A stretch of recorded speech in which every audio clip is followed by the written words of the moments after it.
uma perda de relevância até dos líderes políticos que representam esse projeto. Que a gente fala, por exemplo, de Lula e Dilma, mas, gente, Luiz Guxiquem era um gênio, morreu. O Márcio Tomás Bastos era uma linha de frente, morreu. O Palocci virou casaca. Sobrou quem? Sobrou ninguém. Genuíno preso injustamente. Então, e aí o que acontece? Ao mesmo tempo, aconteceu tudo aquilo que a gente viu desde 2015, 2016. Qual seria o caminho natural? Ora, poxa, a direita deveria, o campo de direita, o campo conservador, o campo liberal, deveria apresentar um candidato, já que tem um vácuo aqui, poxa, já que aquele que ficou no poder por 13 anos apresenta como candidato um camarada que perdeu no primeiro turno na eleição para São Paulo, poxa, agora ele é a chance. Aí acontece algo que pouca gente fala até hoje. Gente, com todo o respeito, que eu acredito que o cara deve ser gente boa. O Alckmin é ruim pra caramba.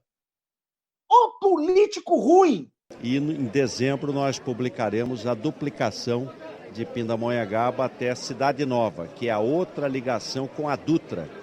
Então nós teremos as duas ligações com a Dutra duplicadas. Não, vocês estão rindo aqui, eu estou vendo, a gente está gravando aqui, mas vamos analisar.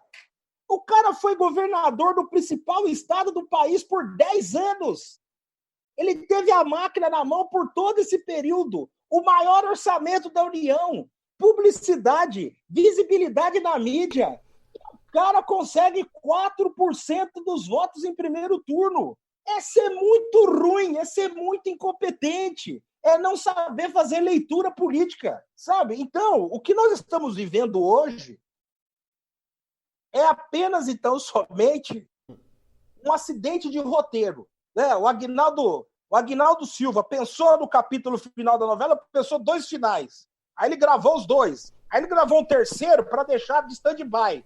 Aí as 2 fitas deu ruim. Queimou, apagou, o cara perdeu, jogou no lixo. Sobrou o terceiro, mas isso aí é muito ruim. Isso aí não dá, isso aí é pena, não, mas não tem jeito. Tem que colocar no ar, tem a grade. Tem que colocar no ar, se não colocar no ar, a emissora sai do ar. Aí colocaram. Tá aí, ó, tá no ar, vai fazer o quê? É isso aí, meu chapa. É isso aí. Desculpe me alongar, mas eu precisava dar essa explicação. Menina, eu nunca passei por um vexame desse. Nunca em minha vida eu passei por um vexame desse. Mas ele me paga, o desgraçado cachorro sem vergonha. Ai, que ódio!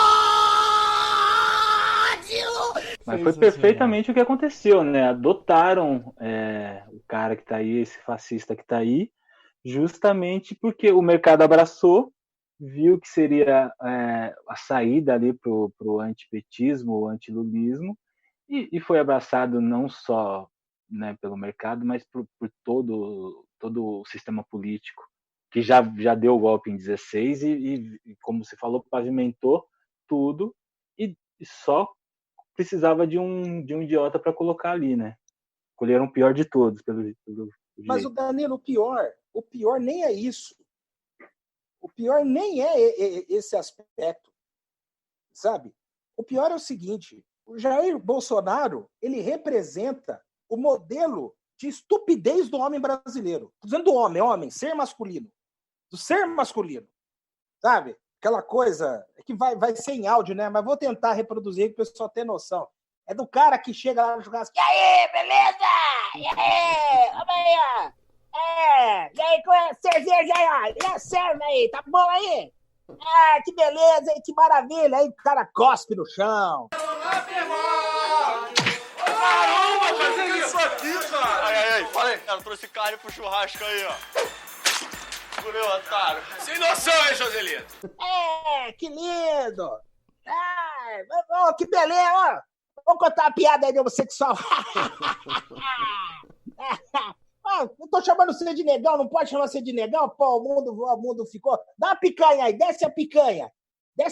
Coloca a picanha no prato aí, coloca a costela, beleza.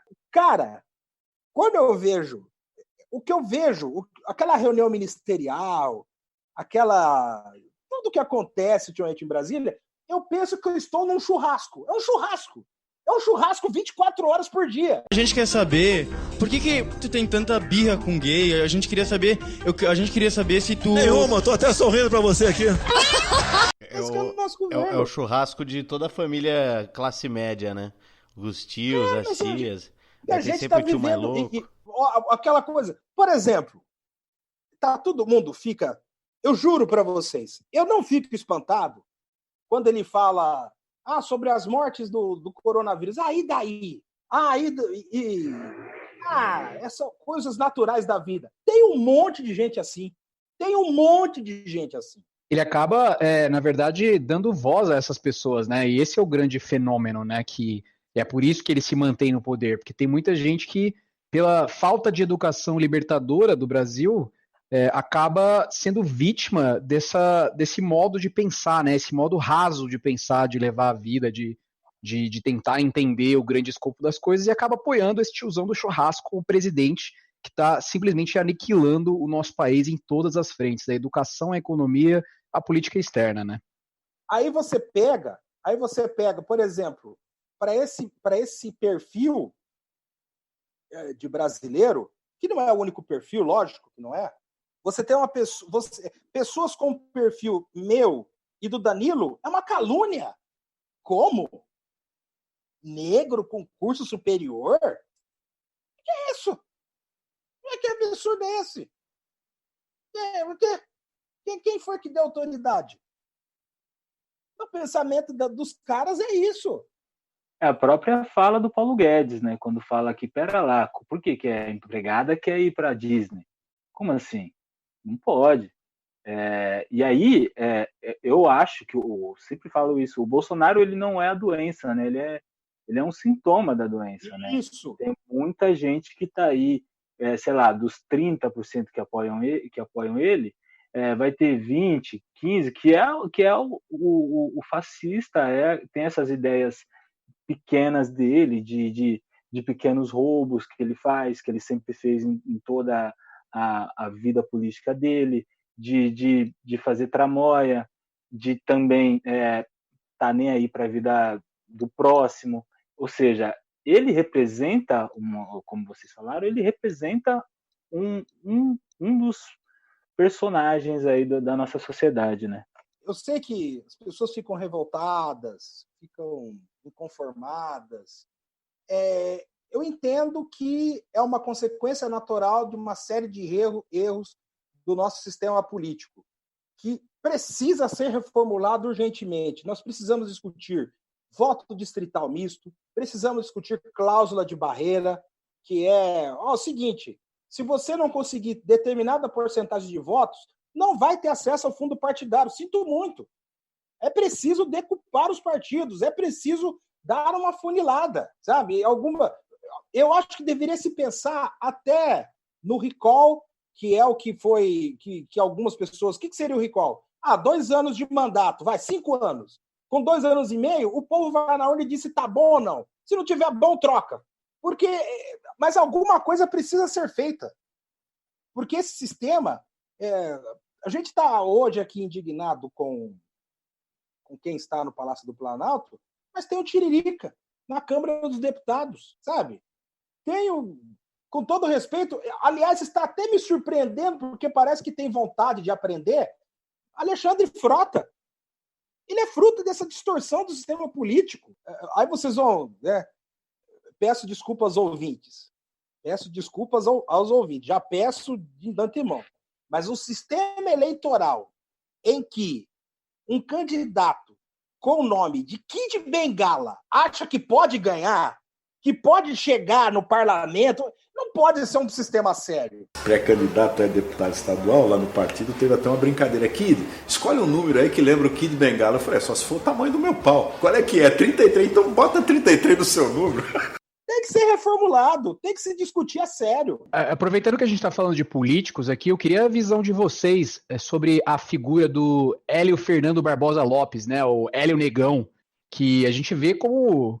E aí, que não chegue a ele, porque eu posso ser processado por isso, mas o capitão do mato, né? O cara que está ali, inclusive também o presidente da Fundação Palmares, né? Das declarações polêmicas que ele deu agora, chamando os movimentos da negritude de estardalhaço, de coisa ruim, etc. Essas figuras na política, como combater elas, né? Porque elas estão indo contra tudo que a gente está falando aqui nesse episódio desde o começo, né? Eu queria que vocês falassem um pouco para a gente da visão de vocês sobre essas figuras, né? Que são relevantes no aspecto político, né? Porque estão numa função. Pô, o Hélio é deputado, o outro é presidente de uma fundação importante da cultura brasileira, né?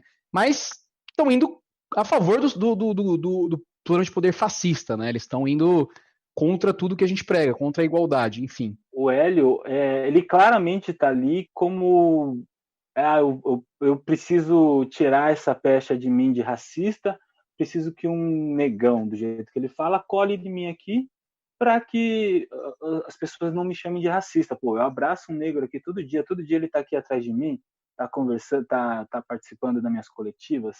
Ele está muito ali como alguém, sei lá, como se fosse um espantalho, justamente para quem a gente não poder chamar o Bolsonaro de racista, porque ele tem ali aquela figura atrás dele, ou ao lado dele.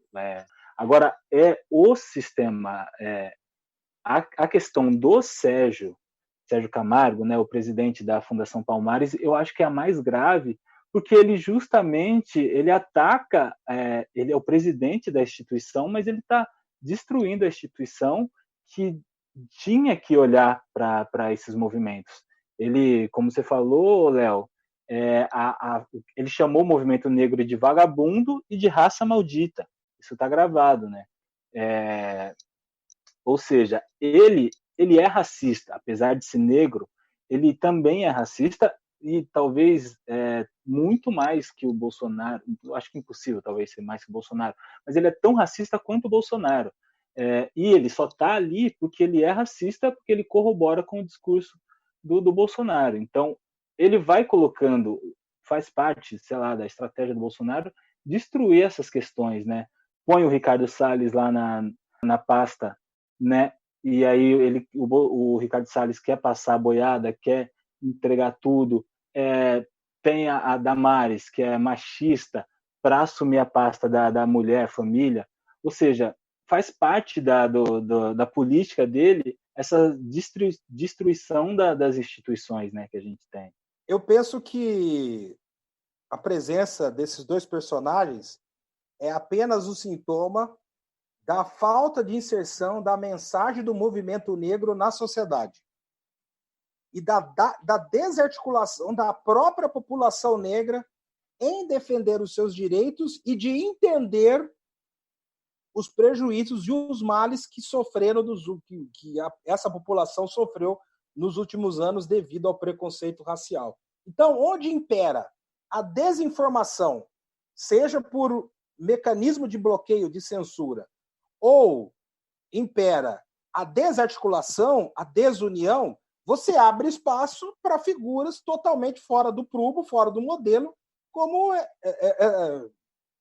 esses dois personagens. Então, a partir do momento que ocorrer um melhor entendimento, primeiro do movimento negro, para tentar articular uma mensagem mais fácil, sem mudar o conteúdo, mas uma mensagem que consiga tocar no coração daqueles negros que não são militantes, mas que precisam entender a amplitude da luta contra o racismo, eu tenho certeza que figuras como essas vão perder importância, vão perder amplitude, vão perder musculatura e automaticamente o debate na opinião pública vai ficar mais saudável. Também vale, acho que a gente colocar em pauta aqui como o jornalismo tem lidado com os acontecimentos do mundo, né? Porque na cobertura dos protestos lá que estão rolando nos Estados Unidos, que a gente já comentou aqui, a Cecília Oliveira, que é uma jornalista preta, escreveu na coluna do Intercept Brasil que trazendo os comentários racistas, tanto da CNN quanto da Globo News, em relação a essa cobertura, né? Ela cita, inclusive, o pronunciamento da Leila Sterenberg, né, que ao vivo, enquanto narrava a cena do policial branco detendo um homem preto com truculência, e abre aspas, a gente supõe que tenha sido alguém, talvez até querendo bater a carteira